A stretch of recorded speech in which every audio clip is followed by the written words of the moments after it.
Mitra NASA yang budiman dimanapun Anda berada, kali ini tim NASA berada di lahan tanaman rosella di lokasi lahan STPP Yogyakarta.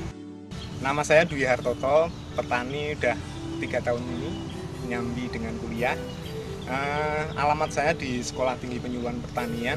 Tanaman rosella ini umurnya sudah berapa? Yang sini 3,5 bulan, kalau yang sebelah sana 4 bulan. Luasnya ada berapa, Mas? 1 hektar. Total 1 hektar.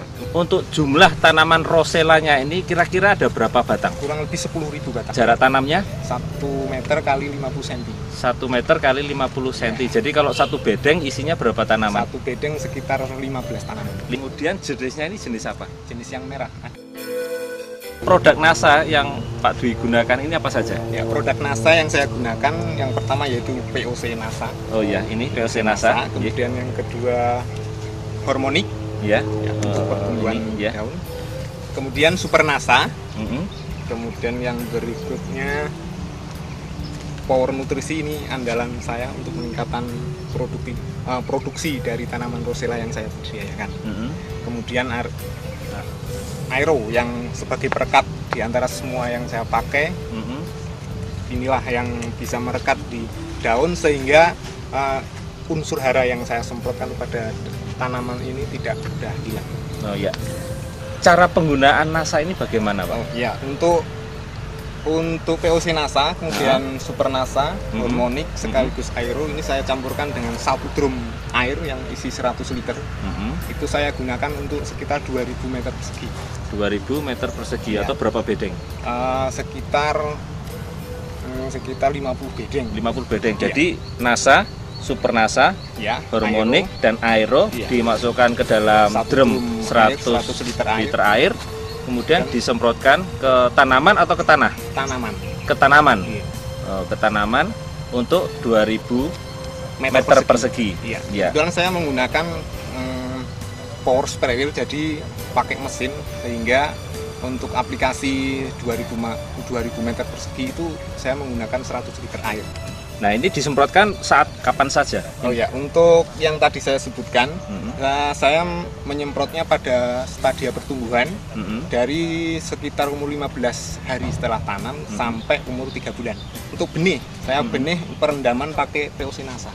Perendaman pakai POC NASA. Ya. Dosisnya berapa? Dosisnya saya kemarin 5 cc untuk 1 liter air dan saya celupkan. Berapa benihnya kurang lebih? Sekitar 1,5 kilo.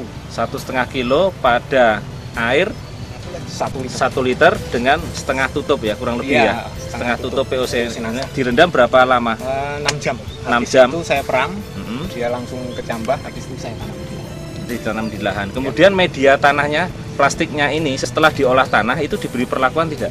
Kebetulan tidak, karena saya sudah 3 kali memakai produk NASA. Yang dulu saya udah kendel, ibaratnya kendel pakai agensi Hayati itu yang natural bio, itu saya pakai semua. Jadi saya yakin sampai sekarang pun masih ada bakteri tersebut atau jamur tersebut, yang sehingga saya memberanikan diri tidak pakai bio lagi. Jadi pupuk saya cuma semprot.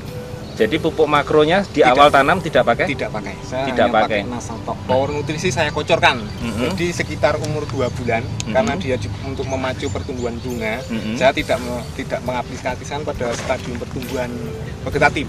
Jadinya biar waktu tanaman itu membutuhkan unsur hara K khususnya untuk pembentukan bunga, saya berikan pada umur 2 bulan, sehingga waktu yang dibutuhkan, rentang waktu yang dibutuhkan untuk menyerap unsur K tersebut tidak terlalu jauh, sehingga saya umur 2 bulan baru saya aplikasikan Power Nutrisi. Ya, dosisnya berapa, Mas? Sekitar 100 liter itu saya kasih 1 botol. 100 liter diberikan Power Nutrisi ini. Dicampur dengan ini tidak? Tidak. Oh tidak, jadi ini sendiri? Sendiri. Ini intervalnya berapa kali? 2 minggu sekali. Oh, 2 minggu sekali. Iya. Jadi ini berbeda dengan yang ini. Beda. Sementara tadi diberikan keempat ini tadi, tapi NASA hormoniknya itu lebih sedikit. Ini biasanya sampai bulan keberapa saja untuk hormonik? Ini sampai usia pertumbuhan saja, jadi sekitar 15 sampai 3,5 bulan saja. Jadi setelah itu tidak pakai hormonik tidak, lagi. Jadi tidak, yang dipakai hanya cukup NASA, Super NASA, dan Aero. Aero. Oh, jadi ini hanya sampai 3,5 bulan. Iya. Habis itu penggunaannya dengan penggunaan 3 ini, Iya. plus power nutrisi ini power setiap 2 minggu sekali. Betul. Saya merasakan perbedaannya. Dilihat dari struktur tanah, kalau misalkan kebetulan saya tidak membandingkan dengan tanaman saya sendiri. Saya sayang kalau misalkan satu hamparan sini saya gunakan untuk jenis pupuk yang lain, kemudian separuh untuk NASA. Saya sayang karena saya sendiri udah tahu keampuhan dari NASA, sehingga Jadi 1 hektar ini pakai NASA semua? NASA semua. Oh, sehingga gitu. saya membandingkannya dengan petani yang lain. Oh iya. Petani khususnya di Wonosobo. Bulan kemarin saya tanyakan 1 hektar itu dia hanya mampu berproduksi sekitar 100 kg kering. Kurang lebih 100 kg kering. Iya, sedangkan tanaman saya yang saya pakai NASA, saya mentargetkan itu minimal dapat 250 kg kering. Wah, ini ada selisih kurang lebih 150 ya Mas ya. Iya. Kemudian dari sisi tinggi tanaman dan dari sisi buahnya, kemudian pertumbuhan dan lain sebagainya bagaimana Mas? Jelas berbeda. Dari pertumbuhan kita bisa lihat sendiri, tanaman saya satu tanaman bisa menghasilkan mungkin ada 50 batang yang akan menghasilkan sekitar 1000 dari bunga. 50 cabang. 50 cabang. Yang nantinya akan menghasilkan sekitar 1000 kuntum bunga per tiap tanamannya. Tiap tanaman. Jadi nanti tinggal dikalikan jumlah tanamannya. 10.000 tanaman. Sementara untuk 1 kg basah ada kira-kira berapa kuntum? 50 kuntum. 50 kuntum. Kalau 50 kuntum kering? Kering? 50, kalau kering dia penyusutannya 10%. Jadi sekitar, kalau misalkan kita timbang waktu basah sekilo itu akan menjadi 1 on kering. 1 on kering. Oh, jadi 1 kg basah akan jadi 1 on kering. 1 on kering. Ya. Kalau tidak menggunakan NASA, ini isinya berapa Mas? Kurang lebih ya sekitar 100 atau mungkin malah lebih. Oh, karena Karena ukuran bunganya itu kelopak itunya lebih kecil daripada yang saya pakai NASA. Ukurannya berapa kali lipat kalau dibandingkan? Mungkin boleh 2 atau 3. 2 atau 3. Jadi dari sisi beratnya juga berbeda. Iya. Dari sisi pertumbuhan tanamannya berbeda. Dari sisi buahnya sendiri lebih besar ya Mas lebih ya kalau besar gitu dan ya. lebih tebal. Kelopaknya itu lebih tebal. Kemudian dari sisi rasa bagaimana? Kalau dari segi Kan rasa, itu katanya bisa dimakan langsung ya? Iya, bisa. Bisa ya. Rasanya bagaimana kalau dibandingkan? Rasanya masam. Mungkin kalau rasa sama karena kandungannya karena sama. Mungkin prosentasenya vitamin yang dihasilkan ini beda dan ini lebih tinggi dan mungkin itu lebih rendah. Lebih manis, lebih masam karena vitamin C-nya lebih tinggi. Jadi kalau Rosella yang bagus itu berarti yang lebih masam gitu ya, vitamin C-nya yang lebih tinggi. Betul. Selain tanah, kemudian ketinggian tanamannya bagaimana? Ya, seperti yang Bapak lihat di sini, tanaman Rosella saya bisa tumbuh sekitar 2 sampai 2,5 meter. Sedangkan yang tidak pakai NASA kemarin saya lihat itu hanya 1 meter itu pun sudah enggan mau tumbuh. Seperti yang kita lihat bersama, tanaman saya ini udah umur 3,5 bulan. Dia sudah menghasilkan kelopak dan biasanya yang tidak pakai NASA, daun sudah mulai berguguran. Dan dia cenderung untuk pertumbuhan bunga tok. Sedangkan yang tanaman saya yang pakai NASA, daunnya masih hijau dan kemungkinan lebih dia akan membesarkan kelopak bunganya itu lebih besar dibanding yang tidak memakai. Kemudian usianya saya yakin ini pasti lebih panjang. Oh begitu ya, karena melihat dari sisi fisiknya tadinya, jadi kita bisa memprediksikan bisa lebih dari 3 atau 4 kali petik. Masalah hama penyakit yang menyerang pada tanaman Rosella ini banyak atau berkurang atau bagaimana? Bahkan boleh dikatakan tidak ada. Sampai tidak saya ada. pun tidak menggunakan jenis pestisida apapun. Kemudian kalau untuk yang tidak pakai NASA, Pak Dwi lihat bagaimana kondisinya? Ada yang kena layu biasanya. Jadi tanamannya bagaimana? Sudah besar sekian, bunganya masih kecil, dia langsung layu. Layu bukan karena dia sudah tua, tapi karena kena jamur.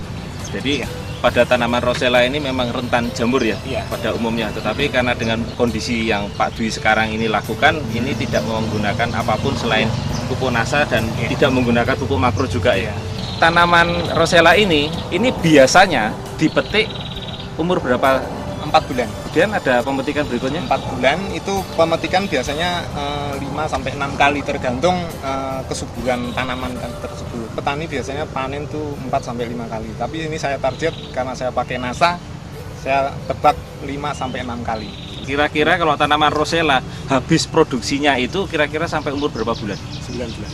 9 bulan, habis itu total dibersihkan lagi untuk kemudian tanam tanaman yang lain lagi gitu. Iya. Pak Dwi sudah menggunakan Super NASA ini tadi berapa botol? 18. Kemudian POC NASA 18 botol juga. Kemudian Harmonic 4 botol. Kemudian Power Nutrisi itu 6 botol. 6 botol. Dan Aero cuma 1 botol. Kemudian kalau di total produk NASA ini sudah habis berapa rupiah? Nah, kalau kebetulan sudah saya catat ini, seluruh produk NASA itu saya cuma habis dalam satu fase saya nanam. Itu sekitar Rp1.351.000. Rp1.351.000. Kemudian ada jumlah tenaga kerja yang dibayar? Kerja, kebetulan saya memakai 3 orang. Itu sekitar saya hitung-hitung 3 juta rupiah. 3 juta berarti total biaya tenaga kerja dan NASA. Dan pupuk yang saya gunakan itu sekitar Rp4.351.000. 3 juta ya. Sementara yang tidak menggunakan NASA tadi bisa menghasilkan produksi 100 Rosella kering 100 kg kering. Yang pakai NASA? Yang pakai NASA 250 kg kering. Jadi ada selisih kurang lebih 150 ya. Iya, 150 kg kering. Harga Rosella per kilonya? Rp125.000. Jadi selisihnya tadi 150.000 kali 125.000 kurang lebih ada sekitar 18.750.000 rupiah. Dikurangi dengan ongkos tenaga kerja plus pupuk NASA sekitar 4 juta sekian ya. Jadi kalau dikurangi dengan penjualan Rosella tadi yang 18 juta, jadi 18 juta sekian kurangi dengan 4 juta sekian, jadi kurang lebih 13 juta ya.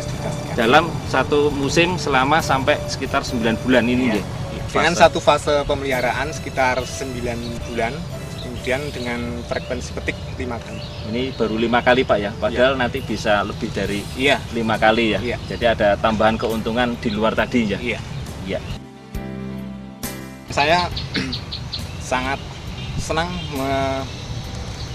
mendapatkan pupuk dari NASA karena sangat membantu sekali dalam budidaya sekaligus berusaha tani yang saya lakukan, sehingga hasilnya bisa optimal, kemudian biaya pun tidak banyak karena harganya relatif murah, lebih murah daripada pupuk-pupuk makro. Kemudian di sisi lain dari anjuran pemerintah untuk tahun-tahun ke depan kita harus menggunakan atau berbudidaya secara organik. Kemudian pesan saya kepada rekan-rekan tani di seluruh Indonesia, marilah kita hidupkan kembali pertanian Indonesia yang semakin terpuruk, terutama dengan produk-produk pupuk organik yang berkualitas dan bermutu, dan salah satu yang saya pakai NASA. Mari maju petani Indonesia dengan NASA. Demikian tadi bincang-bincang kita dengan Pak Dwi di lahan STPP Yogyakarta. Reporter Adi Nugroho dan kameramen Happy melaporkan dari STPP Yogyakarta. Salam NASA. Sekali NASA, tetap NASA.